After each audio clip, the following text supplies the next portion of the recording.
이번 설날에는 더욱더 여러분의 가정에 평안이 넘치고 여러분의 자녀들뿐만 아니라 여러분의 삶에 주님의 귀한 강건하심이 역사하기를 주의 이름으로 축원합니다. 네. 설날을 흔히 정초, 세수, 세시, 세초, 신정, 연두, 연수, 연시 이렇게라고 부릅니다. 설이란 말이 원래 설다 에서 유래됐다고 합니다. 이 말이 몇 가지 의미가 있는데 좀 아직은 새 날을 맞이하기에는 좀 우리가 어설프다, 낯설다라는 말이 될 수가 있고, 또 시작을 의미하는 선날이라는 의미도 있고, 좀 기독교적인 의미, 좀 공감이 되는 의미가 있다면 새해를 맞이함에 있어서 경거망동하지 않고 우리의 언행과 몸을 삼가라는 것에서 설날이란 말이 유래되었다고도 합니다. 처음 아시죠? 그래서 설날 하지만 우리가 설날의 의미는 우리 자신을 조신하게 하고 돌아보고 우리 자신을 점검하고 가족들을 돌아보는 개념이 굉장히 강하다는 겁니다. 이번 화요일이 민족의 명절 설날이죠. 바리바리 싸들고 고향에 가던 때가 엊그제 같고, 또 오랜만에 가족들을 만나 정담과 덕담을 나누고 효도와 우애를 보이던 설이 우리에게 또 다가옵니다. 이러한 소중한 날에 대한 웃고픈 에피소드 하나가 아직도 지워지지 않습니다. 장리동에 걸려있던 현수막이죠. 몇 년 전에 코로나 사태로 난리였을 때 혹여나 가족들에게 미칠 코로나 바이러스 감염 우려 때문에 정부에서 사회적 거리두기를 한창 하고 있을 때 이런 현수막이 붙어 있었습니다. 이번 설에는 고향을 가지 않는 게 진짜 효도입니다. 이런 날도 있었습니다. 불과 몇 년 전이었어요. 가서 괜히 코로나 바이러스 부모님 감염시키고 가족도 감염시켜서 가족들이 고생한 적도 너무나 많았죠. 그런데 이제는 팬데믹 후유증에서 벗어나 효와 가족의 중요성, 고향의 소중함을 깨닫고 명절의 의미를 셀 수 있으니 감사할 수밖에 없습니다. 따라서 무엇보다도 그리스도인 우리는 설날을 맞이하여 우리 자신의 모습을 다시금 돌아보는 신앙의 현주소를 점검하는 성찰의 시간이 되었으면 합니다. 그런 의미에서 오늘 우리는 믿음의 족장 아브라함과 이삭과 세 번째 야곱이죠. 야곱의 신앙을 통해서 우리의 신앙의 현주소를 돌아보고 2026년에 주님이 주실 능력으로 사는 삶이 무엇인지를 생각해 봤으면 좋겠습니다. 우리 모두에게 누구보다 야곱 이렇게 하면 누구보다 친숙하게 다가옵니다. 아마 야곱이 우리처럼 연약함을 많이 보이거나 실수가 많았던 삶이 그의 인생 궤적에서 드러나기 때문입니다. 알다시피 야곱은 가나안 고향 땅에서 별 고생 없이 자라던 귀한 아들이었습니다. 그런데 야곱은 아버지와 형을 속이는, 그래서 장자권을 빼앗는 큰 죄를 범한 후에 도망치듯 고향을 떠나 머나먼 땅 밧단 아람 외삼촌 집으로 도망갑니다. 거기서 몇 년? 20년 동안을 레아를 얻기 위해서 7년, 라헬을 얻기 위해서 7년 속았죠, 삼촌한테. 그리고 종으로 6년, 20년 동안을 이방 땅에서 오매불망 고향을 그리면서 살아갑니다. 말이 삼촌이지, 말이 장인이지, 라반 밑에서 거의 종처럼 일하면서 부당한 대우를 받으면서 고향이 얼마나 그리웠겠습니까? 그런데 하나님의 특별한 은혜와 배려하심으로 거기서 큰 부자가 됩니다. 그것도 잠시 불어난 그 재산 때문에 오해와 미움을 받게 돼서 생명의 위협을 느끼게 됩니다. 그런데 하나님께서 나타나셔서 이렇게 명령하십니다. 3절 13절입니다. 야곱아, 조상의 땅 내 족속에게로 돌아가라. 가나안으로 돌아가라. 내가 너와 함께 있겠다. 그리고 13절에 나는 베델의 하나님이다. 20년 전에 베델에서 너와 약속했던 하나님이다. 너는 지금 일어나서 당장 고향으로 돌아가라. 출생지로 돌아가라. 이렇게 얘기합니다. 근데 야곱의 큰 결단이 있었습니다. 하나님 말씀대로 처자식과 재산을 다 정리한 다음에 귀향길에 오릅니다. 사실 이 이야기는 단지 객지에서 고진감래하여 성공한 야곱의 성공 스토리가 아니라 고향으로 향하는 야곱의 모습 속에서 우리는 이 시대에 우리가 가져야 될 참 신앙의 모습이 무엇인지를 점검해야 됩니다. 그리고 하나님이 연약함에도 불구하고 어떻게 능력으로 한 사람을 세우고 다시 복을 주시는지를 우리는 돌아봐야 됩니다. 그렇다면 오늘 우리가 설날을 맞이하면서 야곱을 통해 돌아봐야 될 신앙은 무엇인가요? 세 가지를 꼭 기억하시기 바라겠습니다. 한번 읽어볼까요? 1번 시작. 본향을 사모하는 신앙입니다. 야곱의 20년 막막한 망명길은 외로움과 억울함의 연속이었습니다. 거의 이방 땅에서 참으로 그의 삶은 거의 고단한 수고와 한수뿐이었습니다. 우리가 알다시피 야곱이 그곳 이방 땅에서 겪은 배신감과 좌절은 이루 말할 수 없었습니다. 그를 통해 이룬 가정사 또한 험난한 세월이었는데 야곱이 나중에 아들 요셉이 출세한 애굽 땅에 가서 바로왕 앞에 가서 자기 인생의 삶을 돌아보는데 그때 나이가 130세였습니다. 그때 이렇게 얘기합니다. 바로왕 앞에서 창세기 47장 9절이죠. 나는 나그네 길의 세월이 130년이었다. 자기 지나왔던 길이 정처 없는 나그네 길이었다 이렇게 얘기하면서 나그네 길의 연조에 미치지 못하나 험악한 세월을 보냈나이다. 자기 인생 130년을 험악한 세월이었다 이렇게 얘기합니다. 얼마나 힘들었으면. 이후에 야곱은 아들과 함께 애굽에서 호요식하면서 17년을 더 견디다가 147세로 죽습니다. 근데 그의 인생을 험악한 세월이었다. 나그네 길이었다. 근데 여러분 아십니까? 야곱의 신앙은 달랐어요.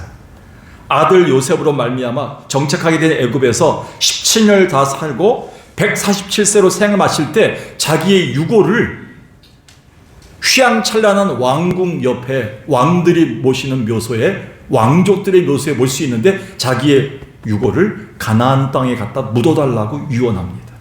왜 그랬을까요? 근데 그 성경 창세기 보면요, 야곱이 죽었을 때 왕들의 장례를 치르는 것처럼 그 장례를 국장으로 치러줍니다. 엄청난 인원과 엄청난 그 줄을 세워갖고 7일 동안 아주 잔치를 벌입니다. 야곱의 인생에서 엄청난 그 은혜를 받은 때죠. 그런데 야곱은 자기의 유해를 저 먼 땅, 광야 땅, 그 가나안에 묻어달라고 그렇게 유언을 합니다.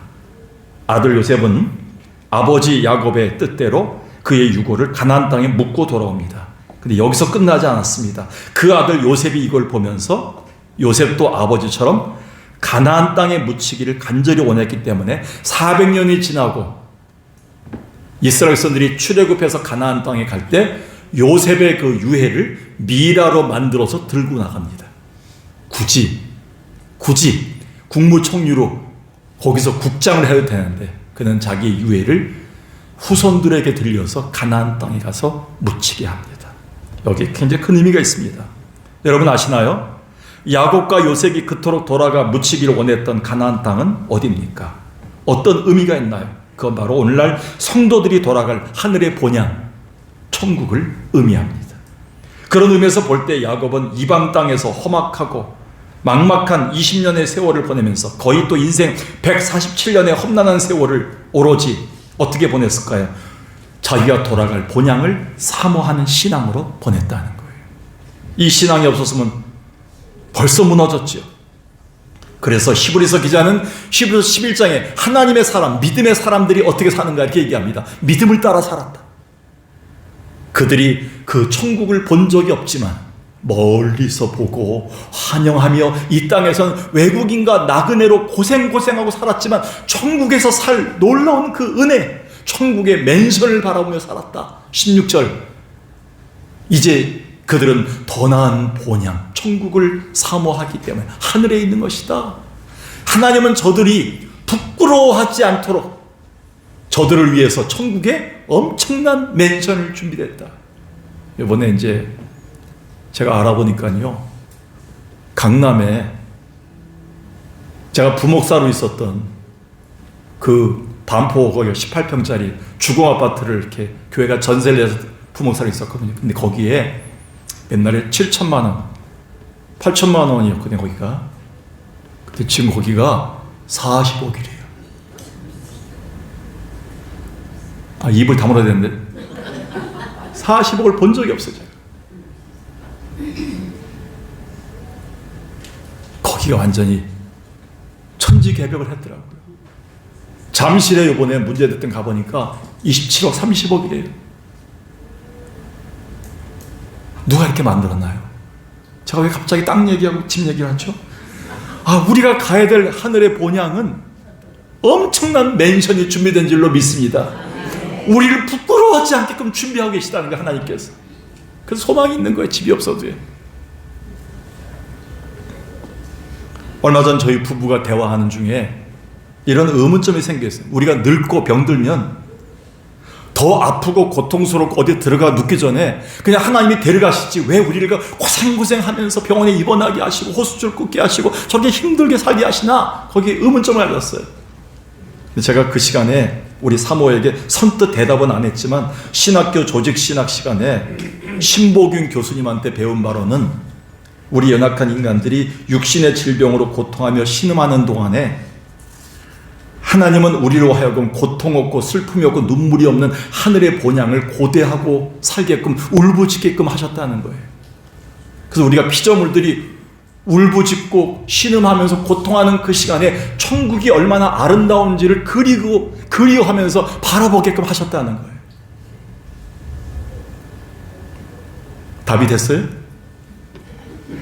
오늘 본문에도 보면 야곱이 이방에서 때로는 약해지고 신앙이 흔들리다가도 그걸 극복할 수 있는 건 20년 전 하나님이 주셨던 약속의 말씀을 붙들었기 때문에, 그 힘 때문에 살았던 거예요. 20년 전에 어떤 말씀 주셨습니까? 창세기 28장 20년 전 15절에 보니까 내가 너와 함께 있어 어디로 가든지 너를 지키고 너를 이끌어 이 땅으로 뭐예요? 돌아오게 할 것이다. 반드시 넌 본향으로 돌아올 것이다. 그때까지 내가 너를 버리지 아니하고 떠나지 아니하리라. 그때 이 야곱은 본향을 사모하는 신앙을 갖게 되었다는 거예요. 그래서요, 아버지 집을 떠났던 형제들이 참으로 그 고향을 갖다가 고생하면서 돌아오고 싶고 어머니 품을 돌아오고 싶은 회귀 본능이 우리한테 있는 거예요. 그래서 여러분들 어떤 어려움 속에 살 때마다, 어려울 때마다 여러분, 아, 내가 돌아갈 고향이 있구나, 하나님이 약속한 그 본향이 있구나, 그 본향을 사모하시기 바라겠어요. 힘들 때마다 이 찬양을 좀 불렀으면 좋겠어요. 여러분들이 괴로운 인생길 가는 몸이 평안히 쉴 곳이 아주 없네. 걱정과 고생이 어디는 없으리. 돌아갈래 고향 하늘나라. 이소가 좀 부르겠습니다. 광야에, 오늘도 찬바람이 부는 광야에 살고 있으면 우리 너무 힘들어 살아가고 견디세요. 여러분들 돌아갈 고향이 있어요. 남은 길 멀지 않네. 산 넘어 눈보라 세차게 불어도 돌아갈래 고향 하늘나라. 여러분, 돌아갈 집이 없다는 것처럼 괴로운 인생이 없어요. 노숙자들이 왜 힘든지 아십니까? 돌아갈 품이 없어요.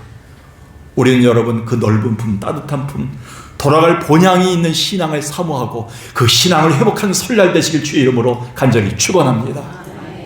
두 번째요, 읽어볼까요? 시작. 하나님의 말씀을 소중히 여기는 신앙이에요. 하나님은 객지에서 때론 억울하게 고생하고 외로움으로 버티던 야곱에게 이젠 거기를 떠나 조상의 땅, 내 고향 출생지로 돌아가라고 명령하십니다. 그게 13절이죠. 너는 일어나 지금 떠나서 내 출생지로 돌아가라. 그런데 알다시피 이 말씀은 그것도 20년 전 베델 광야에서 하나님 주셨던 말씀이지만 야곱은 20년 전 주셨던 베델에서의 그 약속의 말씀을 생생히 지금 주신 말씀, 따끈따끈한 말씀처럼 아주 소중히 간직하고 있었기 때문에 그는 승리할 수 있었던 거예요. 여러분, 20년 전 주셨던 말씀 다시 볼까요? 10절에 보니까 야곱이 브엘세바를 떠나서 도망가는 데예요. 하란 땅으로 가는데 기약이 없어요. 언제 죽을지 몰라요. 한 곳에 이루었는데 잠잘 곳이 없어요. 집에는 침대가 있었는데 침대가 없어요. 어머니 품이 없어요. 딱딱한 베개를 삼아갖고 짐승의 울음소리를 들으면서 그는 잠을 청합니다. 언제 죽을지 몰라요. 근데 하나님이 나타나셨어요. 내가 너와 함께 있어서 네가 어디를 가든지 너를 지켜주겠다. 그리고 너를 이끌어서 끝까지 나를 지키고 믿음을 지키고 이 약속을 지키면 너를 돌아오게 할 것이다. 이렇게 약속하십니다.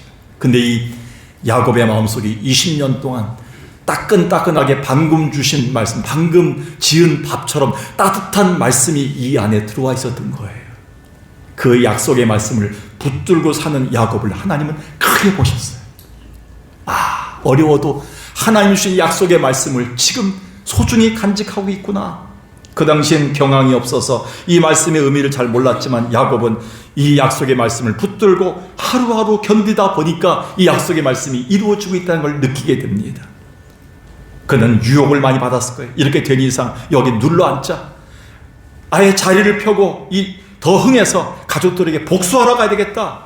마치 예수님이 유대 광야에서 받았던 3가지 시험처럼 야곱은 그 세상에서 상황부합의 시험, 권세 확보의 시험, 이목 집중의 시험으로 수없이 괴롭혔을 겁니다. 근데 야곱은 끝까지 하나님 말씀을 가장 존중히 여기는 마음으로 승리했던 겁니다.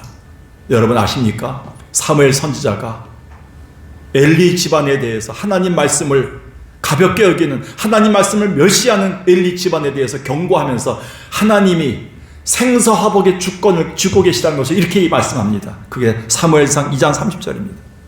이스라엘의 하나님 나 여호와가 전에 너희 집에 복을 영원히 주겠다고 하셨으네. 근데 그게 아니다. 결단코 그렇게 하지 않겠다. 너는 하나님의 말씀을 버렸기 때문이다 하면서 이렇게 얘기합니다. 나를 존중히 여기는 자는 내가 존중히 여겨주겠고 나를 멸시하는 자는 내가 경멸하리라.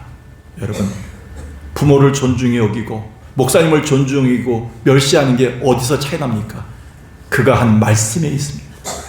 말씀을 존중히 여기고 소중히 여기는 사람은 존중히 여긴다는 뜻이에요. 여러분, 하나님께서는요, 야곱의 이 마음을, 하나님 말씀을 존중히 여기는 것을 알고 있었어요. 하나님은 여러분의 약점에 관심이 없으세요. 죄송하지만 하나님이 여러분 실수한 거 크게 마음에 두지 않고 계세요. 하나님 여러분이 말 잘 못하는 거, 돈 없는 거, 여러분 건강하지 못한 거, 하나님 마음 아파하시지만 여러분에게 크게 따지지 않으세요. 근데 하나님이 굉장히 중요하게 보고 계시는 게 있어요. 내가 오늘 선포한 말씀, 내가 내게 준 말씀을 오늘도 따뜻하게 간직하고 소중히 여기고 있는가 아닌가를 주님 보고 계시다는 거예요. 이 말씀을 소중히 여기는 야곱을 하나님은 축복해 주셨음을 기억하세요. 그래서 바울은 이렇게 얘기했어요. 데살로니가 교회에 보낸 편지에서 2장 13절, 내가 하나님께 끊임없이 감사할 이유가 있다. 너희가 말씀을 받을 때 사람의 말로 받지 않냐고. 누구의 말씀으로? 하나님 말씀으로 받음이니 이 말씀이 너희 가정 가운데 받은 사람 가운데 들어가서 치유하고 회복하고 역사하느니라. 하나님 말씀을 소중히 여기는 사람을 끝까지 하나님이 이루어 주신다고 약속한 게 야곱의 신앙입니다. 아무쪼록 여러분들, 오늘 시편 기자는 우리에게 설날을 맞이해서 가장 복된 가정의 모습이 무엇인가를 이렇게 교훈하고 있습니다. 시편 112편입니다. 할렐루야, 여호와를 경외하며 그의 말씀을 크게 즐거워하는 자는 복이 있도다. 그의 후손이 땅에서 강성하며 정직한 자의 후손에게 복이 있으리로다. 3절 다 같이 시작. 부와 재물이 그의 집에 있으며 그의 공의가 영구히 서 있으리로다. 재테크 하려고, 부동산 불리려고, 출세하려고 가서 세미나 다니고 강의 듣고 유튜브 듣고 그러지 마세요. 성경에 다 나와 있어요. 하나님 말씀을 크게 즐거워하셔야 돼요. 하나님 말씀을 따뜻하게 간직하고 있어야 돼요. 주님 그걸 보신다는 거예요. 오늘 우리에게 야곱이 가졌던 하나님의 말씀을 소중히 여기는 신앙이 설날을 맞이해서 회복되길 주의 이름으로 간절히 축원합니다. 좀 성회는 참 기쁨 없도다. 날 사랑하신 주 늘 계시옵소서. 기쁘고 기쁘도다. 항상 기쁘도다. 나 주께 왔사오니 복 주옵소서. 그 귀한 언약을 이루어 주시고 주 말씀 따를 때 늘 계시옵소서. 늘 계시옵소서. 주님 약속하셨습니다. 기쁘고 기쁘도다. 항상 기쁘도다. 나 주께 왔사오니 복 주옵소서. 아멘. 마지막 세 번째입니다. 설날을 맞이해서 우리가 돌아봐야 될 야곱의 신앙 세 번째, 다 읽어볼까요? 시작. 지체하지 않는 순종의 신앙. 하나님은 야곱의 지난 나그네 길 20년 동안 외삼촌에게 불의를 당하고 구박을 받고 고통을 받던 순간들을 다 알고 계셨습니다. 보셨습니다. 이에 그를 그곳 바단 아람에서 떠나 조상의 땅 베델로 돌아가라고 명령하십니다. 사실 이건 그의 그저 불의하고 고단한 세상에서 야곱을 잠시 도피시키려는 목적이 아니라 그동안 세상적인 방법과 처세술과 재산을 모으면서 육신의 사람이 된 야곱을 이제 세상과 구별시켜서 하나님의 성별된 거룩한 사람으로 만들기 위한 하나님의 과정이었습니다. 하나님의 성별시키기 위한 야곱의 인생의 궤도 수정하는 과정이었습니다. 여기에는 야곱이 지금 하나님 앞에서 베델에서 약속한 그 말씀을 붙잡고 지체 없이 순종만 한다면 약속했던 복을 변함없이 베풀겠다는 주님의 강한 의지가 담겨 있습니다. 그래서 3절 이렇게 말씀하십니다. 조상의 땅 내 족속에게로 돌아가라. 내가 너와 함께 있을 것이다. 이 말씀을 지키는가 안 지키는가. 그러면서 13절에 이렇게 얘기합니다. 나는 베델에서 나타났던 하나님이다. 거기서 약속했던 거 네가 떠나기만 하면 줄 것이다. 나는 베델의 하나님이다. 여기 주목하세요. 이 베델의 하나님이란 것은 히브리어로 아노키 하엘 베델. 굉장히 중요한 말입니다. 이 말은 부사도 거기에 관사가 들어가 있는데요. 정말 정확하게는 나는 그곳 베델에 있었던 그 하나님이다. 20년 전 나타났던 그 하나님, 약속했던 하나님이 바로 나다 라고 얘기합니다. 하나님은 20년 전에 말씀을 간직하고 있던 야곱에게 그 하나님이 바로 나다. 내가 이 약속을 지켜서 오늘도 떠나기만 한다면 오늘 내가 약속한 복을 반드시 주겠다는 강한 의지가 담겨있는 호칭이 베델의 하나님입니다. 근데 여기에 한 가지 문제만 남았어요. 뭐가 남았을까요? 야곱이 결단만 하면 되는 거예요. 어떻게 결단하냐? 미기적하고 남편과 상의하고 아내하고 상의하고 자식들 불러 상의하고 답이 없어요. 상의하면요. 지체 없이 순종하고 외로운 결단을 내려야 돼요. 그래서 하나님 그걸 바라신 거예요. 그런데 어떻게 했습니까? 17절 보겠습니다. 야곱이 어떻게 했어요? 일어나. 그 자리에서 일어났어요. 대책 회의 같지 않았어요. 일어나 자식과 아내들을 낙타에 태웠어요. 가자. 하나님이 말씀하셨다. 그리고 재산을 정리했어요. 아버지 이삭에게로 돌아가자. 고향 땅에 가자. 본향으로 가자. 야곱은 곧바로 하나님의 명령과 자기의 굳은 결심을 두 아내에게 말한 후 지체하지 않고 순종을, 그리고 그 순종의 길을 떠납니다. 이건 세상의 술수와 물질의 왕이 되고 싶은 마음, 불의가 일성화된 삶의 미련을 다 버리겠다는 거예요. 과감히 인생의 궤도를 수정하고 청산하겠다는 결단입니다. 하나님의 성별된 자녀로서 삶을 새로 시작하겠다는 출발점입니다. 사실 이런 결단은 하나님의 임재와 하나님의 능력에 대한 분명한 신앙이 야곱에게 있었기 때문에, 야곱이 고백했던 내용들을 보면 이 신앙이 분명해요. 몇 절만 볼까요? 여호와께서 야곱에게 이르시되 내 조상의 땅 족속에게로 돌아가라. 내가 너와 함께 있으리라. 이걸 믿었어요. 그리고 5절에 보니까 자기를 속이고 자기를 힘들게 했던 삼촌의 모습을 보면서 삼촌은 변했다. 삼촌은 이제 나를 떠났다. 그런데 그럴지라도 내 아버지의 누구? 하나님은 나와 함께 여전히 계시는구나. 이 신앙이 있었어요. 그리고 7절에 보니까요. 그대들의 아버지 라반이 나를 속여칠지라도 10번이나 약속을 변경했을지라도 하나님이 그를 막으사 나를 해하지 못하게 하셨다. 야곱이 죽을 뻔했거든요. 하나님이 막아주셨다는 거예요. 이 약속을 이루기 위해서. 9절 하나님이 이같이 그대들의 아버지의 가축을 빼앗아 내게 주셨다. 그러니까 내가 지금 복 받은 것은 뭐예요? 하나님이 내게 뺏어 주신 것이다. 하나님 믿는 자들을 이렇게 표현한 거예요. 얼마나 확실합니까? 이 신앙. 이 신앙 때문에 야곱은 거기서 지체 없이 결단합니다. 여러분, 그리스도인들에게 순종이 뭘까요? 한번 읽어볼까요? 한번 시작. 그리스도인에게 있어서 순종이라 어느 누구하고도 의논할 수 없는 외로운 결단이며 지체하거나 방황하지 않는 절대 순종입니다. 우리가 복받지 못한 이유가 뭔지 아십니까? 우리 가정에 복이 없는 이유가 뭔지 아십니까? 나중에 돈 생기면, 자식 잘 되면, 건강하면, 일이 잘 풀리면, 나중에 좀 시간이 되면 이 말을 자꾸 하기 때문에 그래요. 하나님 말씀하시면 여러분의 상황과 모두 형편과 여러분의 질병 상태를 다 아시는 주님께서 왜 명령하셨겠어요? 복 주시게 명령한 거예요. 거기서 지체 없이 일어나면 되는 거예요. 내가 하겠나이다 하면 되는 거예요. 근데 우리는 돈이 없어서 안 되는 거예요. 우린 건강하지 못해서 안 되는 거예요. 우린 자식들이 많아서 안 되는 거예요. 우린 할 일이 많아서 안 되는 거예요. 놀러 갈 곳이 너무 많은 거예요. 주일날 일어나면 꽃 피고 새 울면 갈 곳이 많아요. 관광 코스도 많아요. 근데 우리는 꼬박꼬박 주일 앞에 나가서 예배당에 가서 예배 드리고 주방에 내려가서 식사 준비하는 거예요. 지체 없이 순종하는 거예요. 하나님 그리고 복 주시는 거예요. 자식들에게. 하나님 약속입니다. 분명해야 됩니다. 우리가 하나님 앞에서. 그래서 주경학자 베이컨은 이렇게 얘기했습니다. 난 이걸 외웠으면 좋겠어요. 우리가 성도들이. 순종이 뭔가?